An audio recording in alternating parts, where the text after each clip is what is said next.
오늘 도내에서는 춘천 대형마트 직원과 홍천 외국인 계절 근로자, 속초 일가족 등 집단 감염 사태가 빚어져 30명 넘는 코로나19 확진자가 발생했습니다. 동해 묵호 권역에 새로운 복합 체험 관광시설인 스카이밸리와 해랑 전망대가 문을 열었습니다. 산업통상자원부가 삼척 블루파워에 내린 화력발전소 항만공사 중지 명령이 8개월 만에 해제됐습니다. 동해 무릉계곡과 삼척 덕풍계곡 등 도내 38곳의 물놀이 지역 수질에 문제가 없는 것으로 나타났습니다. 안녕하십니까. 뉴스데스크 강원입니다. 오늘 속초에서 일가족과 외국인 등 코로나19 신규 확진자가 8명 발생했습니다.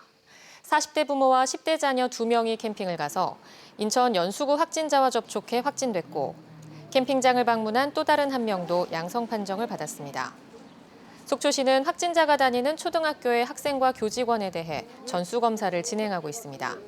또 기존 외국인 확진자인 265번과 접촉한 외국인 3명도 확진됐습니다. 홍천과 인제에 배치될 예정인 외국인 계절 근로자들이 코로나19에 집단 감염돼 방역관리에 비상이 걸렸습니다. 강원도에 따르면 홍천과 인제 농가를 돕기 위해 어제 인천공항으로 입국한 우즈베키스탄 출신 계절 근로자 115명 가운데 13명이 최종 코로나19 확진 판정을 받았습니다.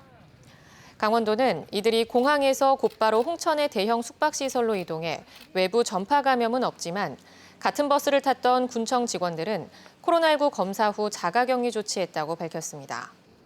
한편 강원도는 영농철 인력난을 고려해 음성 판정을 받은 103명은 재검사를 한 뒤 농가에 배치할 예정입니다. 춘천의 한 대형마트에서 직원 9명이 코로나19에 확진됐습니다. 마트를 방문한 손님들도 진단검사를 받았는데 한꺼번에 많은 시민들이 몰려 큰 혼잡이 빚어졌습니다. 백승호 기자가 보도합니다. 코로나19 검사를 받으려는 시민들이 끊임없이 모여듭니다. 워낙 많은 사람들이 몰리자 거리두기는 지켜지지 못했고 시민들은 기다리는 내내 불볕 더위에 시달려야 했습니다.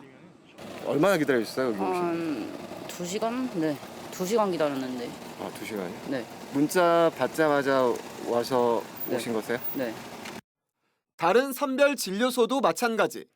차에 탄 채 검사를 받는 곳인데 너무 많은 차량이 몰리면서 차량이 도로에 멈춰서 오도 가도 못했습니다.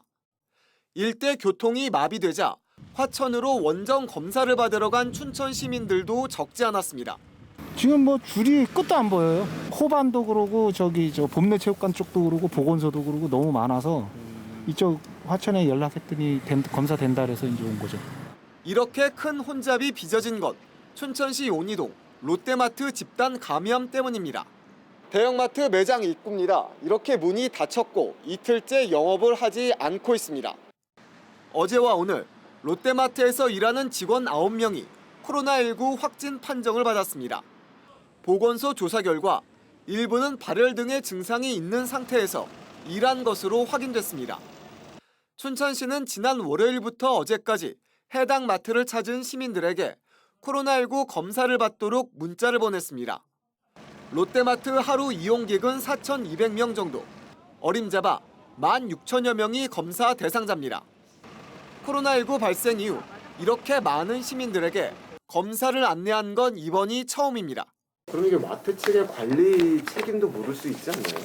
그것도 좀 검토를 해봐야죠. 워낙에 유증상자 관리를 해야 되는 부분이거든요. 이렇게 방역에 구멍이 생기자 춘천시가 내일부터 30일까지 거리두기를 2단계로 격상합니다. 감염자들의 울타리를 할 수 있는데 지금 울타리 바깥으로 나갔다고 판단을 합니다. 왜 그러냐면 초등학교에서 나왔고 또 대형마트에서 나오고 또 관공서에서 나오다 보니까 유흥시설 집합이 금지되고 밤 10시 이후에는 식당과 카페에서 포장과 배달만 허용됩니다. 전교생 400명이 넘는 춘천 지역 학교도 원격 수업으로 전환됩니다. 또 마트 방문자들의 검사를 위해 주말과 휴일에 기존 3곳의 검사소 외에 삼천동 베어스 호텔 앞 주차장에도 검사소를 추가로 설치합니다. MBC 뉴스 백소입니다. 동해 묵호 권역의 랜드마크로 지어진 도제비골 스카이밸리와 해랑 전망대가 본격 운영에 들어갔습니다. 인근 관광지와 어울려 체류형 복합 체험 관광지로 자리 잡을 것으로 기대됩니다. 박은지 기자가 다녀왔습니다. 보기만 해도 아찔한 외줄 위에서 출발한 자전거가 하늘 위를 나르듯 달리기 시작합니다.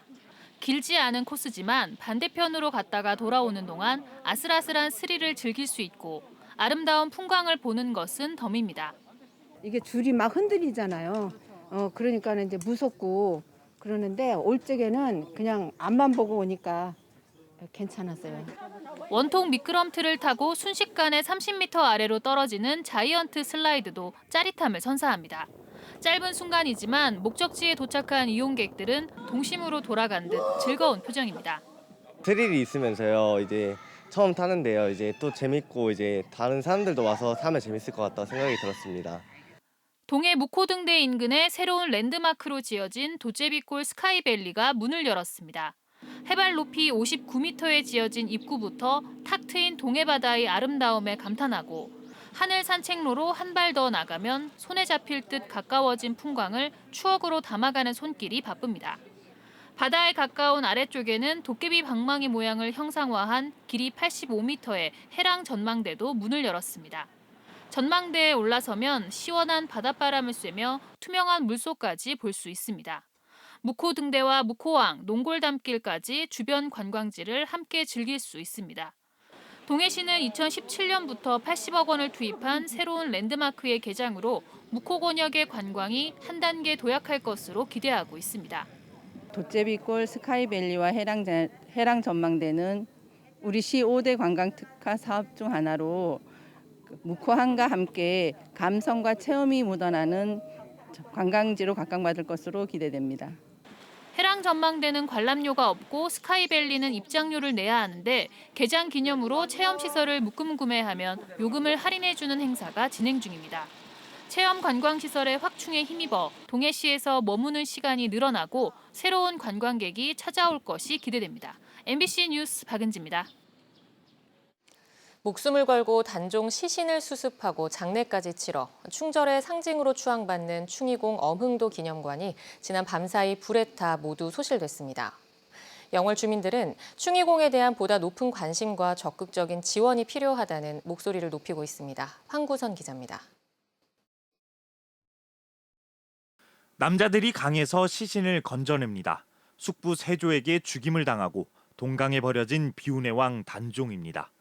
단종의 장례를 치르면 삼족을 멸하겠다는 어명에도 시신을 수습해 장례까지 치른 이들은 당시 영월 호장이었던 엄흥도와 그의 자식들이었고 시신을 묻은 곳이 바로 지금의 장릉입니다.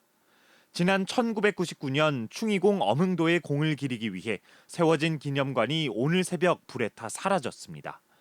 충이공의 초상화를 포함해 공적이 담긴 그림, 공조판서를 추징했던 옛 역사 자료들까지 모두 소실됐습니다. 밤사이 발생한 화재로 보시는 것처럼 기념관 한 동 전체가 시꺼먼 잿더미로 변했습니다. 경찰과 소방당국은 건물 내부에서 불이 시작돼 누전 등의 원인을 조사하고 있습니다. 경찰하고 같이 지금 조사하려고 원인 조사하려고 기다리고 있습니다. 이번 화재는 충이공의 후손뿐 아니라 지역 주민들에게도 큰 충격이었습니다. 안타깝고 참 정말 안 좋네요. 보니까. 놀랬지요. 아마 영월 분들은 거의 다 그랬을 거예요. 성금을 모아 기념관을 세웠던 영월 엄씨 대종회는 재건립 준비에 착수했습니다. 앞으로 이것은 우리 엄씨 종친회뿐만 아니라 영월군 차원에서라도 다시 복원해서 충신이 업적을 그릴 수 있는. 주민들은 이번 일을 계기로 단종과 함께 충이공에 대한 선양 사업도 보다 활성화되기를 바라고 있습니다. MBC 뉴스 황구선입니다.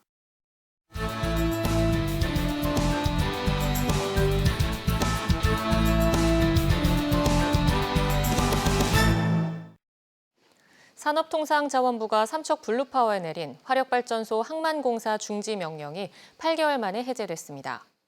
산업부는 삼척 블루파워가 설치한 침식 저감시설의 안전성과 기능에 특별한 문제가 없다는 검증위원회의 의견을 토대로 항만공사 중지 명령을 해제한다고 발전회사에 통보했습니다. 앞서 환경청이 구성한 전문가 검증위원회는 돌제의 사석 일부가 규격에 맞지 않는 것은 사실이지만 안전성에는 큰 문제가 없을 것으로 보이고 돌제가 제 기능을 하고 있는지는 아직 판단하기 어렵다는 의견을 제출했습니다. 6.25 전쟁 발발 71년을 맞아 각 시군이 기념행사를 열었습니다. 강릉시는 오늘 강릉아트센터에서 유가족들과 보훈단체 등이 참석한 가운데 기념식을 열고 참전 유공자의 희생과 공헌을 기리고 평화의 소중함과 안보의식을 일깨웠습니다.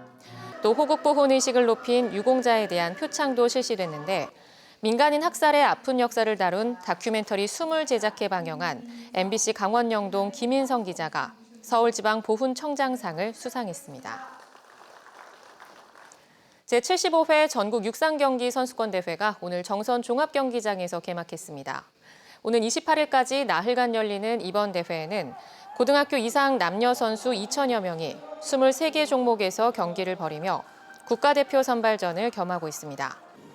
특히 도쿄올림픽의 육상 종목 출전 기준 기록 인정 기한이 오는 29일이어서 남자 100m 김구경 선수와 남자 높이뛰기 우상혁 선수 등은 이번 대회에서 올림픽 기준 기록에 도전합니다.